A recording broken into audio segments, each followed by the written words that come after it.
Ici, c'est le jardin du Smithsonian Tropical Research Institute. C'est le partenaire de McGill au Panama.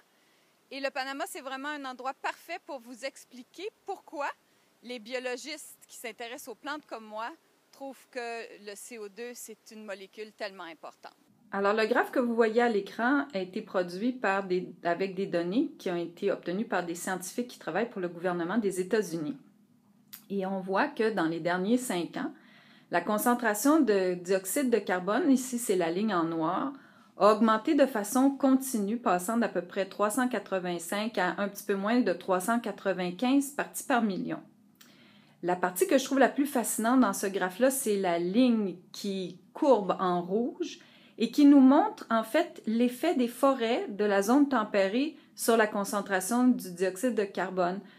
C'est l'effet de la photosynthèse. Donc, pendant l'été, à partir du printemps, la ligne rouge descend parce que les forêts de l'hémisphère nord capturent du dioxyde de carbone à travers la photosynthèse. Et quand la ligne commence à monter, ça veut dire que c'est l'automne dans la zone tempérée, les arbres perdent leurs feuilles et perdent peu à peu leur capacité d'absorber le dioxyde de carbone.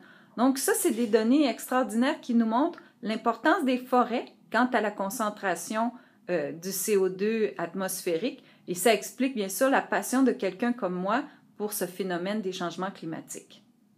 Alors vous vous demandez sans doute si c'est la forêt tempérée qui impose sa signature sur la concentration de dioxyde de carbone de la planète. Pourquoi est-ce qu'on travaille dans les tropiques? On travaille dans les tropiques parce que les tropiques, c'est le plus grand réservoir de dioxyde de carbone au monde. Regardez derrière moi cet arbre immense. Alors la moitié du poids de cet arbre, c'est du carbone.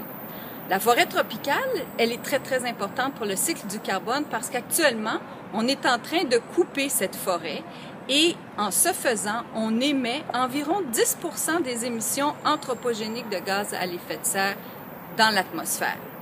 Si on ne voit pas le signal saisonnier de la forêt tropicale comme on le voit dans la forêt tempérée, c'est tout simplement parce que la forêt tropicale est toujours verte et c'est ce qui fait que c'est très agréable d'être ici au mois de janvier.